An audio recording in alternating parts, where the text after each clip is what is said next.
Okay, my friends, I've been trying to coordinate this for I don't even know how long it's been. Fred, it's been like 6 months, 8 months, 9 months, something like that. It's been a long, long time. Fred Stamps is a professor at Pacific University in Oregon. He teaches American Sign Languages, and he has a unique kind of impact in Ukraine because he's gone on humanitarian trips to Ukraine, but it's also in dealing with the deaf community there. And I've been trying to do this because I want to highlight people that are doing good work in multiple ways that, humanitarian efforts, fundraisers, all kinds of things like that. And so, Fred, thank you for joining me. Yeah, thank you for meeting with me. It's a pleasure. Again, it has been a while trying to get this coordinated. So I wanted to highlight you some time ago. The good news is the audience is larger now since for the time that we first started trying to get you to get here and we're playing tag back and forth. Okay, so tell the audience what exactly you have done in Ukraine, why you do it, and then we'll just kind of have a conversation moving through from here. Sure. So two separate, separate but not disparate focuses that I have had in Ukraine. These past 3 summers since the war started, I've gone over twice with my two older kids, and this past summer, 2024, by myself. But the first focus was humanitarian aid. So we delivered a lot of, whatever we could in way of medical supplies and whatnot to bring over to Ukraine. And the other focus was researching how the war is impacting the deaf community in Ukraine and also influencing Ukrainian Sign Language. So tell me, like, is it with part of an organization or on your own initiative, or just how are you coordinating what you're doing? Yeah, that's an excellent question because especially when the war first started in 2022, and excuse me if you hear my cat's bells, there's Don't a worry bunch about of that. You'll hear my kids in the background, so no sweat. We learned at COVID, like, hey, we don't have to look professional. I mean, people were walking around in their underwear and such. So Yeah, yep, that's true. That's yeah. true. Yeah, this whole Zoom revolution came about because of the pandemic. But anyway, back in the summer of 2022, I took my two older kids who were teenagers, at least they're still teenagers, but with me, and we went over and the same as thousands of other volunteers. No organization. We just got plane tickets and just showed up in Poland, and we just met other volunteers from all over the world, many from the United States, many from Britain, but also from, as places as diverse as Australia, Japan, and all over Europe as well. So in that first trip, you didn't even know like where you were going to go or where you're going to stay It, and how you're going to connect with people? yeah, it was quite interesting. We That's arrived freaking in, hardcore, man. yeah, That's we arrived in Krakow, and I realized my phone didn't work in Europe, so we couldn't navigate, we couldn't translate, we couldn't telecommunicate. We were dead in the water until I wandered my way to a store to get a phone that worked. But anyway, we made it work. Which is to say, to answer your question, we met up with other volunteers, Mhm. and many of them, they started their own ad hoc nonprofit organizations specifically to help. In that year, it was mostly with Ukrainian displaced persons or refugees there. Sure. And so I've worked with about a half a dozen nonprofit organizations. Some of them were already established, like World Central Kitchen. Others, again, Yep. were established ad hoc specifically to help with the war. Okay. What was your kid's impression of this? I'm curious. Well, I guess they would have been 16 and 15 at the time. So for them, it was a bit of an adventure, but I emphasized to them, I told them, I'm not taking you on a vacation. We're going on a Hmm. service trip. This is not about us. It's about Hmm. helping other people. So hopefully they learned from the experience the Yeah, value that's awesome. of That's service. the kind of thing that'll stick with you and redirect your life into service. I mean, Yeah, I hope those so. kind of effects. Okay, so this was this you said summer of 2022. Yeah, and I've gone each summer since the start of the full-scale invasion. Okay, and how long were you there the first time? The first trip was 6 weeks there. Okay, well that's a long time. That ate up your summer. Yeah, it was expensive, but Yeah, I can believe it we was. school teachers, we college professors, we have unless you're teaching summer classes, which I think you actually do. But Yeah, I have summers off right now, yeah. so I had time, and I thought, why spend it on myself when I can go help other people who are in need? And my thinking at the time was, how can we not help these people? Yeah, and so here's the thing that I've found here that's been remarkable. We all do what we can with what we have, right? And so, I mean, I know how to analyze and critically think. So let's look at the news and critically think through it, right? Somebody else knows how to do some mechanical something. Somebody else knows how to do social media or PR or whatever it is. So you just jump in wherever you have some ability. Now, that leads me to the next thing. Go ahead, you're about to say something. Well, no, just reacting to what you were saying because I remember we were meeting some other volunteer at the Krakow hotel one night. It was late at night. She was bringing over some suitcases from the U.S. with I can't remember what was in them there, but just thinking how I am totally not the right person for this particular role. I had never even driven outside the United States before, and I rented I think it was a 9-passenger van on those narrow cobble streets there, and I Mm. was driving displaced persons around all over the place. And I just kept thinking, I'm not the right person for this, but And driving in Eastern Europe is no joke. I've been in Lithuania, Belarus, Bulgaria, Romania. They drive like crazy and there's no road rage. It's right, weird. Like right. we'd be upset. Like yeah. So but you know what? If nobody stepped up, nobody would be doing it. And so yeah, I'm not the right person even for this, but I am because somebody needs to do this kind of thing and somebody needs to do what you were doing. Okay, so let's move into what you do the following year. Okay, so you came back and then you were thinking, what am I going to do from here? So it's the end of the summer of the first summer of the war. So now how's the processing going before you come back for the second round? Yeah, that's an excellent question. And because I do want to get to a list of some of the nonprofit organizations that I have hooked up with and have been Yes. working with. At the same time, you bring up a good point. What can we do from here? Not everybody has the ability to drop everything and go over to Europe, for example. Mhm. And one thing that I emphasized at the time, at the end of our first trip, is something that anyone in the United States can do and won't cost them a dime is to contact their congressional representatives. And I think Mhm. also on your channel, you've also emphasized you can even email the White House. Many, many times. Yeah, and Yes. of course, the president or the congressional representatives, they don't read these emails or listen to the voicemails themselves, but they do have staff that do, and they do tabulate these That's numbers. exactly right.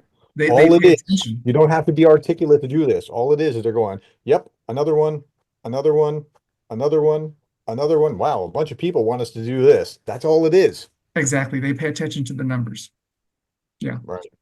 So anyway, that's something that any American can do, and it doesn't cost you a dime. Email your congressional representatives, or I think you have the phone number, the message line for the Speaker of the House. I've called and left messages a number of times, Mhm.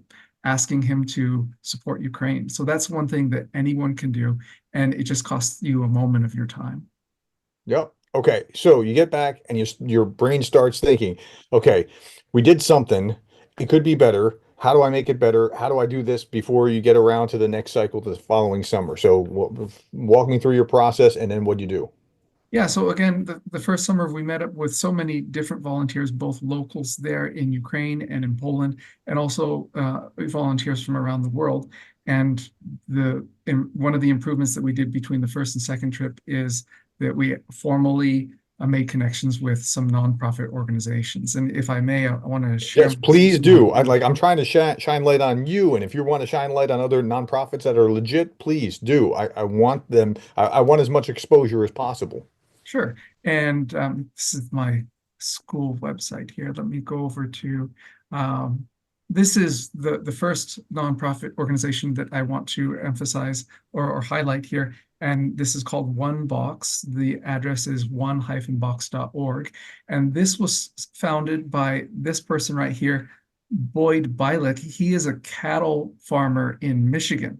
And I first met him, this would have been the summer of 2023 on our second trip there when he went over. We had about a dozen of us volunteers, mostly from the United States, but we went over, and I don't want to say the names of the places that we went to there, That's but fine. No worries. he has gone over, I want to say about 20 times now. Wow. Just yeah, on his own dime. So he started this own or his own nonprofit organization to help people in Ukraine. And his saying is, just 1 box, give 1 box for Ukraine there. And Yeah, I like he's that. he's actually going over in May, towards the end of May. He's going again. So And so what anything, special skills did he have as a cattle farmer that led to this? he had more of a willing heart.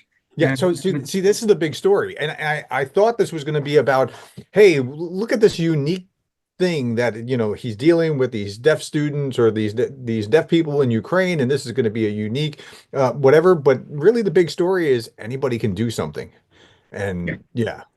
Okay, I'm sorry to interrupt. Keep going. No, no, you're totally right. It was interesting because here I live in Oregon right now. I'm originally from Colorado, but here I am from Oregon, and just driving across Ukraine this past summer, I went again with Boyd and with this cattle farmer from Michigan that I never had met before, but we Mhm. were both Americans, and in our case, we both happened to be conservative Christians, but we just wanted to help the people of Ukraine. Yeah, and so I'm in that conservative Christian camp, and I get along swimmingly with people that are in the liberal atheistic thing because they want to help Ukraine. So look, we can disagree on all kinds of other things. If we want to help, we want to help. I mean, this is just how where we are, right? So Exactly. and we do what we can because so what compelled you to this? Because I know for me, like I know you've heard me talk about this, but like my values made me do this. I've been a Reagan Republican. These are my values, and other people have similar values on the left that are like, hey, we got to support Ukraine. But my values just said like you've got to stand up. You can't like just look the other way. So was that your story? Because I was like, I gotta do something. I mean, and I haven't even been there. You've been there. You're further than I am in this, right? I'm comfortable in my own bed, sleeping here at night, eating warm meals. And so I look at somebody who's been there and I'm like, man, awesome. That's great. Like you're ahead of me in this. But everybody can do something from wherever they are in some way. They can give, they can pray, they can work with other people, donate time, don't even just informing themselves is halfway to it because now you're prepared when other people are saying, "Wow, we shouldn't be involved in that." Hey, do you know what just happened? And when you inform people with, "Hey, this just happened today," and they have no idea because all they do is they picked up some rhetoric somewhere that somebody on social media or in the news said, and yeah. So even just doing that. So I'm sorry, keep going. No, that's an excellent point, and I think that's one of the dangers of that our society, not just here in the United States but worldwide, faces. Is that, for example, a lot of my students. Again, I don't know if we mentioned this during this interview, but I'm a college professor, like yourself, and a lot of my students, I would say probably the vast majority of them, they get their news from social media. They Hmm. don't go online and check a variety of sources, whichever political spectrum they want to watch, but they just see on TikTok or on Instagram or what have you, what is fed to them. So Hmm. that's an excellent point, that one thing that everyone can do is educate themselves and make the effort to just be informed. Like, for example, I just saw a video from you earlier this morning that Kherson has been hit, and that corroborated with information that I received from volunteers in Europe earlier this morning. They got the same numbers. I think it was 2 dead, 6 wounded Hmm. there, and drone strikes following artillery strikes. Yeah, yeah. FPV drones to double tap. That's kind of an innovation. That's a newer thing, and it's so sick. And like to under like the world's not crying out about the evil here, and it's so maddening. And they're not even it's not even not crying out. They're like just yawning and turning the other way, and I can't bear it. Yeah, and that reminds me too, the farmer from Michigan that I just highlighted this past summer, he did come under fire.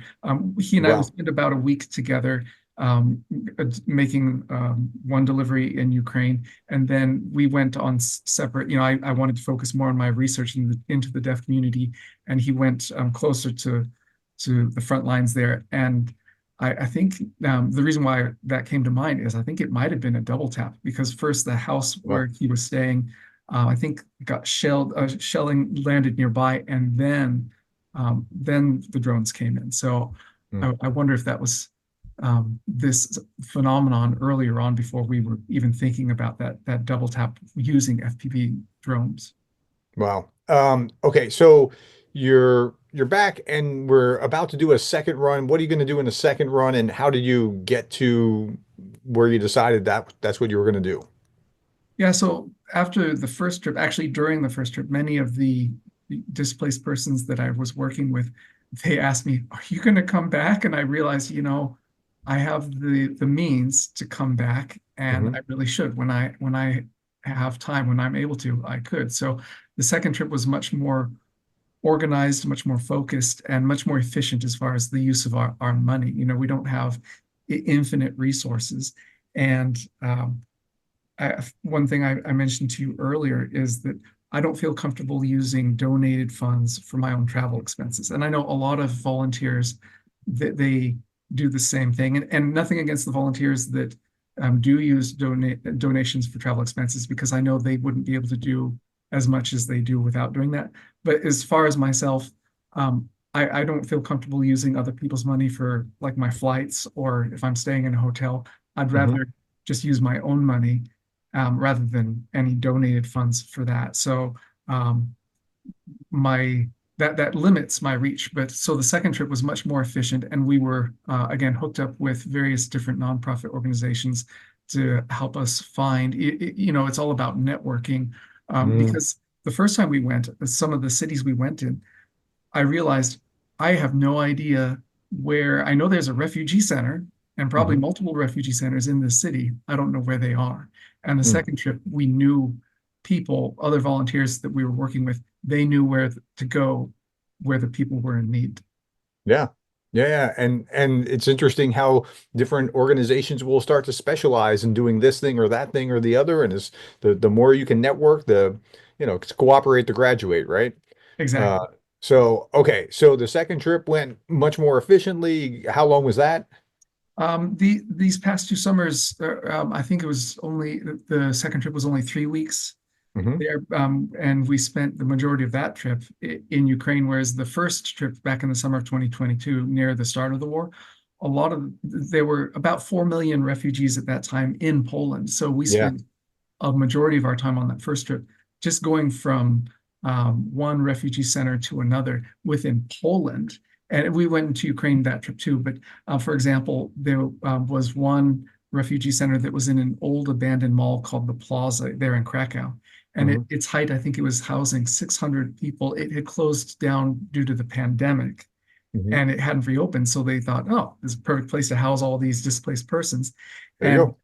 after we'd been helping there for about a month, they actually wound up closing that refugee center down. And that's when I realized it was so good that I rented a 9-passenger van because we were able to bus all these refugees to, it was then to 4 or 5 different refugee centers that they wound up dividing them up to. So we were able to help them move all of them and their luggage as well. So, but the second trip was much more organized. And if I may, I'd like to, again, I'm trying to highlight these Yeah, yeah, go ahead. nonprofit organizations that we worked with. If I can share my screen again here.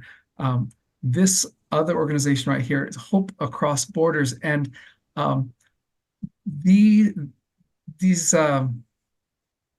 friends of mine, they named it Hope Across Borders, but I think there's a different organization that's more well known that has a similar name. But if you look at their web address, it's hopexborders.org there. But this was founded by a couple, I believe they're in Utah, and they have gone over again many, many times. I want to say probably more than 20 or 30 times since the start of the full-scale invasion, just going over. And so they started their own nonprofit there. But we were last together in the summer of 2023 there. and just wonderful people. Wynn and Mindy Packer is the couple that started this particular nonprofit organization, and they've just been helping so much with, wherever they can. Yeah. Yeah. Yeah, yeah. Okay, so you're there for a few weeks. Well, now, here in the second trip, you were doing more humanitarian relief, and you're doing some of your outreach and research to deaf community there. Yeah, that's correct. So the first trip, I actually ran into about five different deaf Ukrainians who were displaced in Poland at the time. No, I guess it was a couple more than that. But anyway, and it was interesting to see because the one of the difficulties at that time in the summer of 2022 was it was difficult to find work in Poland there. And I remember meeting with the displaced deaf Ukrainians. They said, "Yeah, we actually found work." And here one might think, "Oh, not only are they displaced, but they're disabled." A lot of deaf don't see themselves as disabled. Well, Just I was going to say, it sounds like you have an extra hard run there just because of that. But so how they found work or what was, Yeah, that's the thing. So many of the displaced Ukrainians that I worked with who were hearing, that's in the deaf community. That's how we describe people who don't have hearing loss. But they were struggling to find work. And here, my deaf Ukrainian friends, they said, "Yeah, we found work doing construction." So there they you made it go. work. But anyway, so the second trip in the summer of 2023 was more focused on the impact of the war on the deaf community in Ukraine and its influence on Ukrainian Sign Language. And also this past summer in 2024, a lot of my work during that trip was again focused on researching that, the war's impact on the deaf community and its influence on Ukrainian Sign Language. And in both these past two trips, I actually had the opportunity to meet with the Ukrainian Society for the Deaf there Hmm. in the capital. In 2023, I met with the vice president, and then this past summer, I met with the president of the organization and just had a great conversation. Also, I met with, somewhere between 20 and 40 deaf people in another Ukrainian city there and had the chance to meet with them and to talk with them about how the war was impacting them. Some of them were displaced as well. And also these past two summers, I had the opportunity with Boyd from Michigan and other volunteers to visit a school for the deaf. Many of the schools in Eastern Ukraine, like Kharkiv and I want to say Zaporizhia and other places, those deaf schools have been closed down due Sure. to safety concerns. But in other cities, more to the west, their schools for the deaf are still open. And we had the opportunity, I want to say it was about 20 or 25 computers we delivered to a school for the deaf Nice. in more of the western part of the country. So some outreach like that, it was great. So, I've thought about this a lot. I think one of the silver linings, and it's not something that you would want to do. It's almost like so during COVID, um, trying to get faculty to come to a workshop about technological training, like Zoom and that kind of thing, was like pulling teeth. Once COVID hit, like we grew like 5 years in a month, right? One of the silver linings here is that because of the displacement during the war, the cross-pollination of ideas that Ukrainians are going to bring back to Ukraine when this is all over, it's going to be rich. It's going to be robust. I mean, even what you've just described, that you were making these connections and you have connections here that I'm sure you're plugging them in and connecting them to and like trying to, so these are things that they wouldn't, the Ukrainian Society for the Deaf wouldn't have been able to make those connections before, but now you are now, and it's not just there; it's with all kinds of organizations, all kinds of fields, and so that somewhat warms my heart that in spite of all the devastation, there's actually some positive coming out of that. So I want to get to the third trip before we run out of time, and that is that so it's more efficient in the second trip. Third trip, how are you thinking about what you're going to do the following year and what actually comes of it? It sounds like it was a similar kind of thing, but I would imagine it tightened up even more in the third round. Oh, yes, we were able to, again, more efficiently use our funds to work with other volunteers. The third trip was mostly with volunteers from Europe, but again, some Americans as well, and just a lot of focus on the deaf community. And if I may say, one of the biggest findings of my research was how not just it was impacting and displacing deaf Ukrainians and impoverishing them, but also the influence on the language. You are probably familiar with one of the propaganda lies from the Kremlin that one of the justifications for the invasion is that they were protecting Russian-speaking Ukrainians, right? And both in the deaf community and the general population there in Ukraine, what I saw on the ground was a visceral reaction against Russia, the Russian language. Hmm. Now, that is to say, a lot of the displaced Ukrainians are native Russian speakers. 40% of Sure. the Ukrainian population are native Russian language speakers. And every Ukrainian that I met with, they spoke both Ukrainian and Russian. But all the Ukrainians I spoke with who didn't just speak Russian, who also spoke Ukrainian, they refused to speak Russian. And there is a general rejection of the Russian language there. And similarly, in Ukrainian Sign Language, now there are over 270 different sign languages in the world. And one of my colleagues, Oh. yeah, he asked me the other day, how different are they? And I said, well, about as different as spoken languages are. Mm, So, Ukrainian Sign Language and American Sign Languages, American Sign Language, they are both daughter languages of French Sign Language. So they're okay. somewhat similar, but it's sort of like saying, well, Spanish and English are somewhat similar, Yeah, yeah, yeah.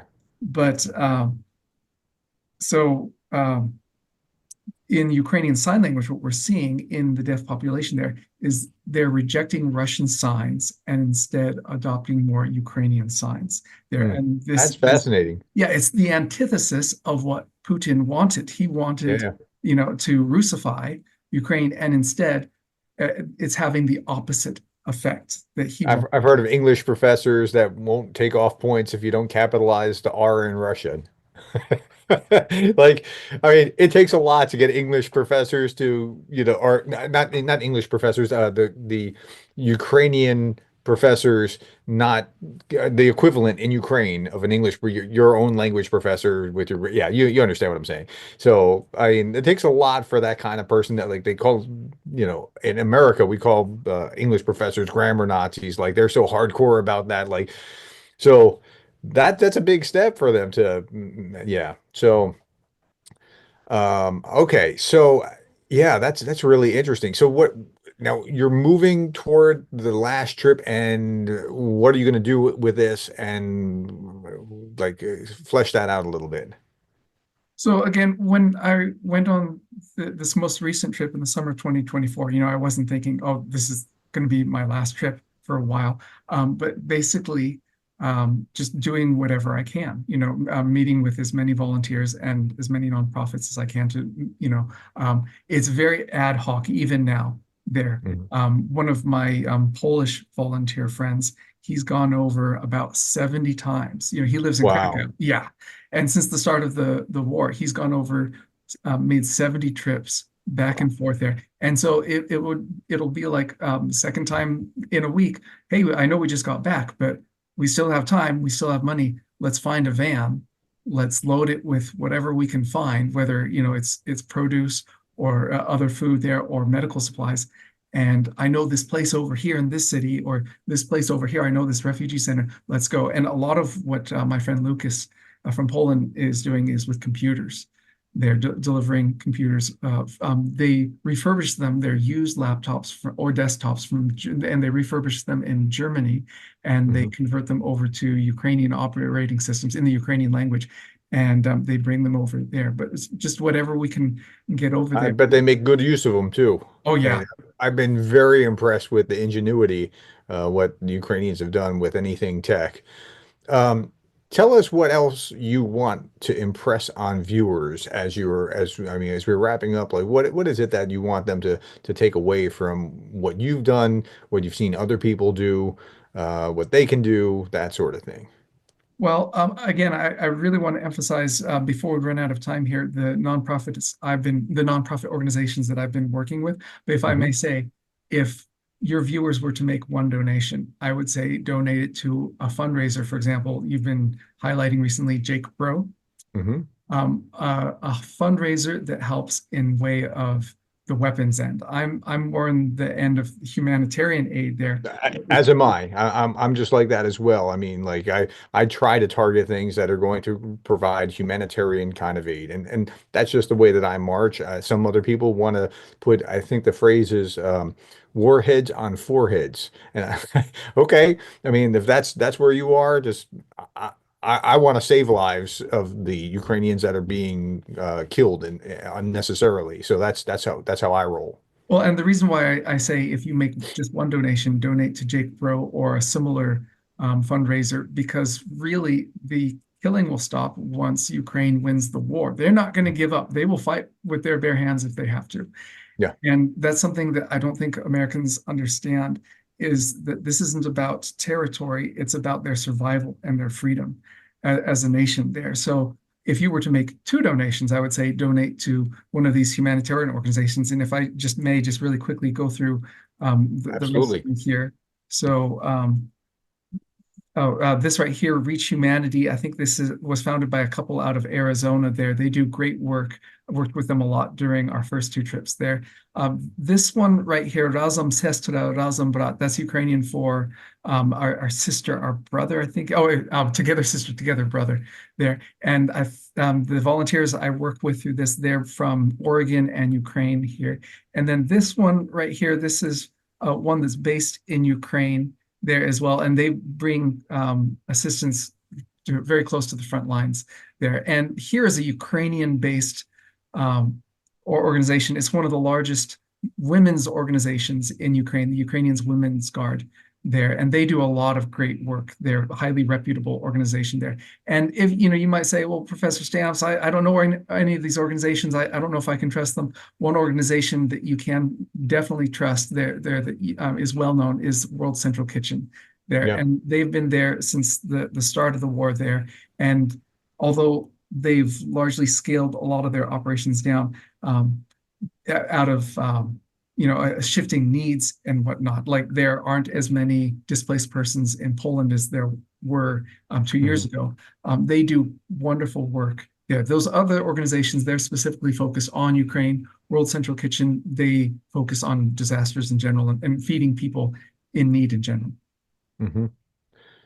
And final thoughts for people who want to get involved beyond just donations, like how would you encourage them based on your experience? You know, again, I go back to the thought, how can we not help these people? Mm, They they were invaded. They did not choose this war. mhm, Just like, in World War II, when the Nazis started attacking their neighbors, Ukraine did not want to go to war. And they are a very pro-American nation. mhm. We need to support Ukraine. If we do not stop Russia here, it will be the Baltic states next. We need to stand up now. And So the Baltic states believe that. Like, I mean, we can say that all day long, but Lithuania is mining its borders right now. yeah, Like, so I mean, I that's suppose if I had a message, it is do what you can. Like you said earlier, there, even if that's just contacting your congressional representatives, again, and that's free to do, but reach out if you don't know where to start. Reach out to someone who does. You can feel free to contact me. You can reach me by my YouTube channel. If you just run a search on YouTube for Adventures in ASL, there it'll bring up my pop that channel. up on a screen if you would. Sure. And while you're looking for that, I'm gonna echo what he was just saying is that like what you can do, you can do. Like you have the ability to do something. And whether it's dealing with the deaf population because that's where you work, or maybe you work in some I don't know, you like I was just highlighting technology for Ukraine last week. Like there are a lot, I know, like hundreds of people showed up to this technology for Ukraine thing because they're engineers or they have some kind of background in some kind of something, and they've been looking for just I want to help somehow. How do I do it? And right now, that gave technology for Ukraine a headache because they had to now find project managers who could try to work through these people because you don't want to lose these people. They want to volunteer. So now you have to figure out how to manage the projects and work them through a pipeline. There's a tricky process here. But that pent up frustration, we saw that last year when Greg Terry and I did our first fundraiser not this past Christmas, but the Christmas before that. I was like, Greg, I can feel that there's this pent up, like, I want to help. People want to help. So there's a way. You just got to figure out what the way is and where to go about doing it.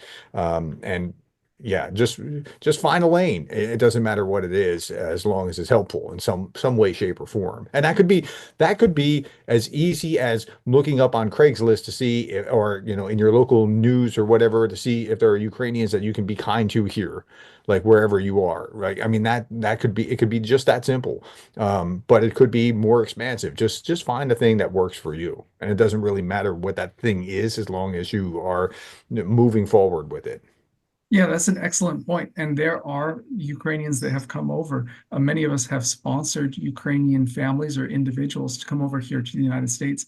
And so if you're thinking, well, I don't want to donate or I can't get over to Europe, there are Ukrainians here in the United States who could use help. So pop your page up again so people can see it. While I was talking, I was going on. Okay, so add is that Yeah, if you just run a search for Adventures in ASL in the yeah. search field on YouTube, it'll bring it up there. But again, that's just if you want to learn more about American Sign Language. I also have a Yeah, I bunch mean, of you got the videos. guy right here. So Yeah, there you I are. also have a bunch of videos up there from our service trips to Ukraine as well, if you want to check that out. But really, network, connect with people that can help you focus. For example, if you want to help some of those deaf schools in Ukraine, I can help connect you with people over there. Yeah, awesome. Well, Fred, thank you for your time. I really do appreciate it. And I hope this was both encouraging to people, not just because of what you were doing, but because now they're thinking about what they could be doing. And that was really valuable time that we spent together. Thank you so much. Hope we'll see you again another time. Like if you take another trip and you want to come back and talk, please just send me a text and we'll do it. All right, thank you.